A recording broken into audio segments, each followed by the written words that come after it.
नमामि शंभो नमामि विष्णु हे नाथ नारायण वासुदेव श्री शंकराय नमामि नमः गणाधिपते नमामि नमः शंकराय नमामि नमः विष्णुदेवाय नमामि नमः कृष्ण बलदेव की जय। हरे कृष्ण मुरारी हरे कृष्ण मुरारी। श्री सच्चिदानंद भगवान की जय। श्री सच्चिदानंद भगवान की जय। श्री सच्चिदानंद भगवान की जय।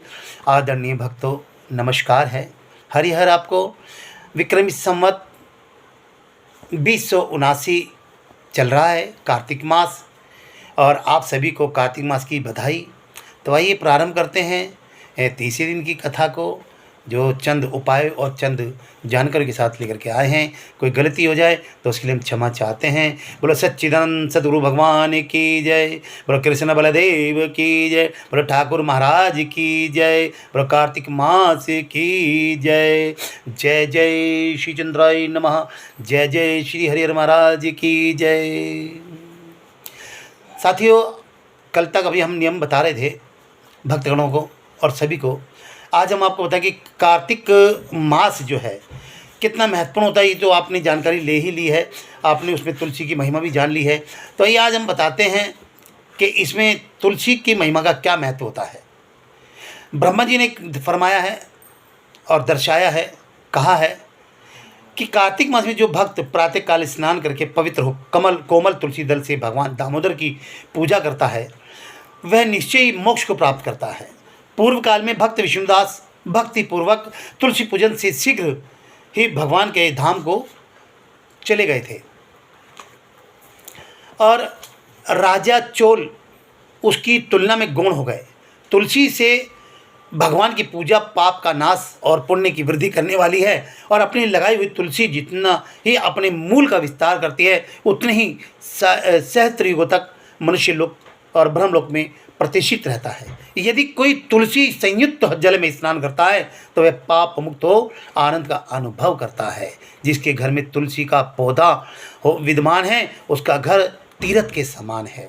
जब वहाँ यमराज के दूत नहीं जाते, और जो मनुष्य तुलसी काठ से तो गंध धारण करता है, क्रियामण पाप उसके शरीर का स्पर्श नहीं करते। जहाँ तुलसी वन की छाया हो, वहीं पर पितरों की तृप्ति के लिए श्राद्ध करना चाहिए। जिसके कान में, मुख में और मस्तक पर तुलसी का पत्ता दिखाई देता है, उसके ऊपर यमराज दृष्टि नहीं डालते।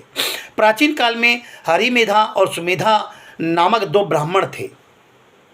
वे जाते जाते किसी दुर्गम वन में परिश्रम से व्याकुल हो गए, और वहाँ उन्होंने एक स्थान पर तुलसी दल देखा। समेधा ने तुलसी का महान वन देख करके उसकी परिक्रमा की और भक्ति पूर्वक प्रणाम किया। यह देख हरिमेधा ने पूछा कि तुमने अन्य सभी देवताओं व तीर्थों व्रतों के रहते तुलसी वन को प्रणाम क्यों किया?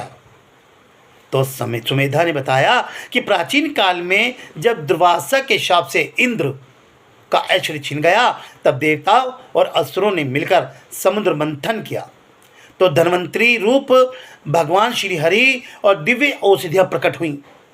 उन दिव्य औषधियों में मंडलाकार तुलसी उत्पन्न हुई, जिसे ब्रह्मा आदि देवताओं ने श्री हरि को समर्पित किया और भगवान ने उसे ग्रहण कर लिया। भगवान नारायण संसार के रक्षक और तुलसी उनके प्रियतमा है, इसलिए मैंने उन्हें प्रणाम किया है। सुमेधा इस प्रकार कह ही रहे थे कि सूर्य के समान अत्यंत तेजस्वी विशाल विमान उनके निकट उतरा, और उन दोनों के समक्ष ही वहाँ एक बरगद का वृक्ष गिर पड़ा, और उसमें से दो दिव्य पुरुष प्रकट हुए। उन दोनों ने हरिमेधा और सुमेधा को प्रणाम किया। तब दोनों ब्राह्मणों ने उनसे पूछा कि आप कौन हैं? तब उनमें से जो बड़ा था वह बोला, मेरा नाम आस्तिक है। एक दिन मैं नंदन वन में पर्वत पर क्रीड़ा करने गया था, तो देवांगनाओं ने मेरे साथ इच्छा अनुसार विहार किया। उस समय उन युवतियों के हार के मोती टूटकर तपस्या करते हुए लोमश ऋषि के ऊपर गिर पड़े।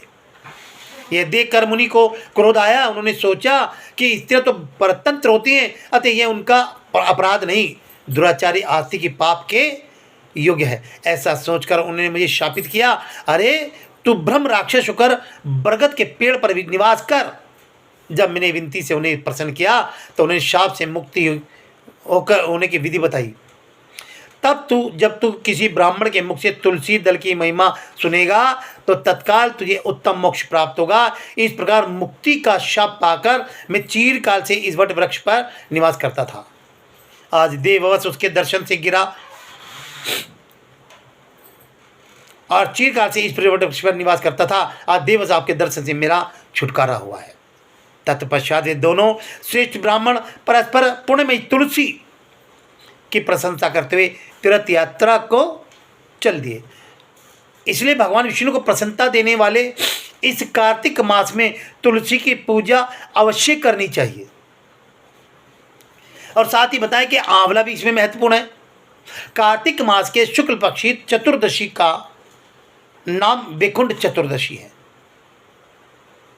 इस दिन आंवले का पूजन करें और आंवले के वृक्ष सब पापों को नाश करने वाला है।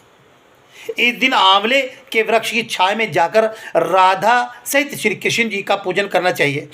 फिर भगवान को साष्टांग प्रणाम करें। आंवले के वृक्ष की 108 प्रदक्षिणा करें और तत्पश्चात ब्राह्मणों को भोजन कराएं और यथाशक्ति दक्षिणा से उन्हें प्रसन्न करें। इस प्रकार ब्राह्मण के प्रसन्न होने पर श्री हरि भी प्रसन्न होते हैं। इस विषय में स्कंद पुराण में कथा है कि पूर्व काल में जब सारा संसार एकावर्ण जल में निमग्न हो गया तब समस्त चराचर प्राणी नष्ट हो गए थे। उस समय देवादिदेव सनातन ब्रह्मा जी के अविनाशी पर ब्रह्म का जप करने लगे और तब जप करते हुए उनके आगे श्वास निकला। साथ ही बरगद भगवत दर्शन के अनुरागवश उनके नेत्र से जल निकल आया। उनके नेत्र से जल निकल आया और प्रेम के आंसू से वहाँ एक महान वृक्ष उत्पन्न हुआ जिसमें बहुत सी शाखाएँ थी और उपशाखाएँ निकली हुई थी। वे वृक्ष फलों के भार से लदा हुआ था। सब वृक्षों में सबसे पहले आंवला ही प्रकट हुआ है।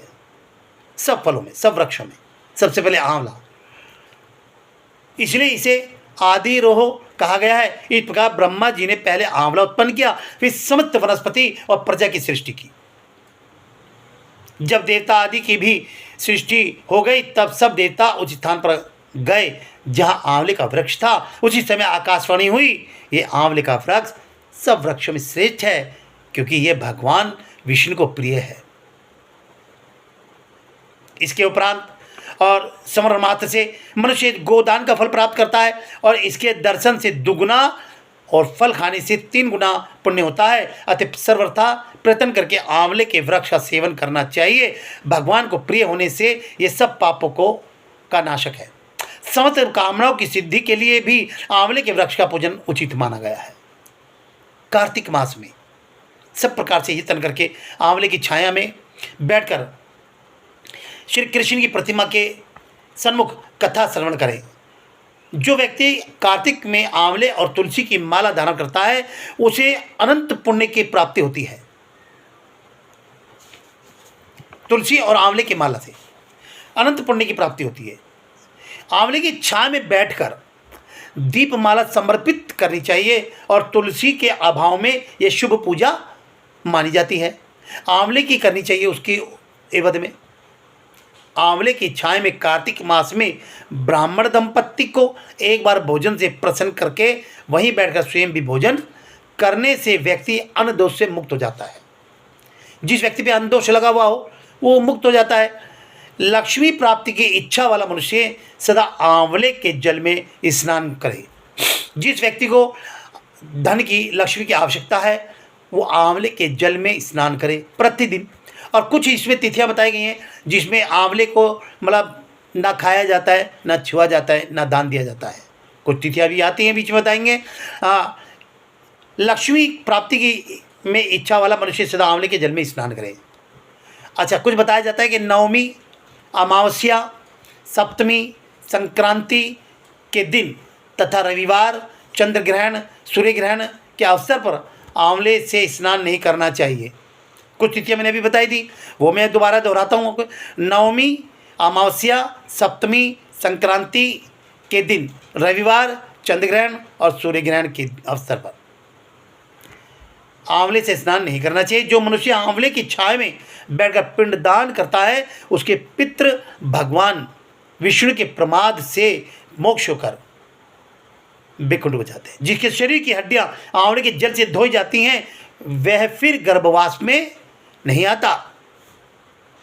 और जिस घर में सदा आंवले का सेवन होता है और आंवला रखा जाता है वहाँ भूत प्रेत कुष्मांड और राक्षस भी नहीं आते। अतः आंवले की अनंत प्रकार की महिमा स्कंद पुराण और पद्म पुराण में बताई गई है। इसके बाद तुलसी की विवाह की विधियाँ हम बताएंगे, क्योंकि तुलसी का विवाह किस प्रकार से, कहाँ, कैसे, किस वजह से, क्या हुआ था, ये सारी घटनाएं इन कथाओं में आएंगी। और इन कथाओं में विशेष बात यह है कि कुछ उपाय जो बीच में बताते हैं वो महत्वपूर्ण होता है। राधे कृष्ण की महिमा इतनी निराली है कि जब कार्तिक मास आता है तो हम लोग उस कार्तिक मास में भगवान विष्णु की आराधना प्रार्थना करते हैं। तो कहा है कि श्री कृष्ण भगवान जब जब इस धरती पर आए हैं इस धरती को तार दिया है, इस धरती के पापों को हर लिया है, इसलिए उनको तारनहार और पालनहार भी कहते हैं। और इसलिए उनको गोविंद हरे मुरारी कहते हैं, इसलिए उन्हें दामोदर भी कहते हैं। अनेकों नामों से जब जब वे आए अपनी लीलाओं से इस संसार को तार दिया है। इसलिए भगवान श्री कृष्ण की हमेशा वंदन करना चाहिए, राधा रानी का नाम लेना चाहिए, क्योंकि कहते राधा रानी का जितनी बार भी नाम लेंगे उतनी बार भगवान ठाकुर जी महाराज, श्री कृष्ण बलदेव जी महाराज, श्री वासुदेव महाराज प्रसन्न होते हैं और उस भक्त के, उस संत के कष्ट को हर लेते हैं जो राधा जी के नाम का गुणगान करता है। क्योंकि राधा जी ने जितने कष्ट सहे हैं, जिसने कष्ट वो झेले हैं, वो इस संसार में कोई भी प्राणी नहीं झेल सकता। इसलिए भगवान श्री कृष्ण की प्रेमिका होते हुए भी, उनकी संगनी होते हुए भी राधा रानी उनके संग है, उनके हृदय में है, लेकिन उनसे विवाह नहीं हुआ है। बड़ी अजीब सी बात है। कहते हैं ठाकुर जी से जब किसी ने पूछा था ये बात, तब उन्होंने कहा था कि दो शरीर का विवाह होता है, आत्मा का नहीं होता। राधा मेरी आत्मा है, इसलिए उनको राधा स्वामी कहते हैं। तो इसलिए सभी भक्तगणों को ये छोटी छोटी कथाएं सुननी चाहिए और उन पे ध्यान दे करके और ठाकुर जी का ध्यान करना चाहिए, राधा रानी का नाम गुणगान करना चाहिए। बोलो राधे राधे, बोलो राधे राधे, बोलो राधे राधे। यहीं पर अपनी वाणी को विराम कराते हैं। राधा नाम के साथ ही हरिहर महाराज की जय करते हैं और कोई गलती हुई तो उसके लिए हम क्षमा चाहते हैं। बोलो श्री कृष्ण बलदेव महाराज की जय, ठाकुर जी महाराज की जय, हरिहर महाराज की जय।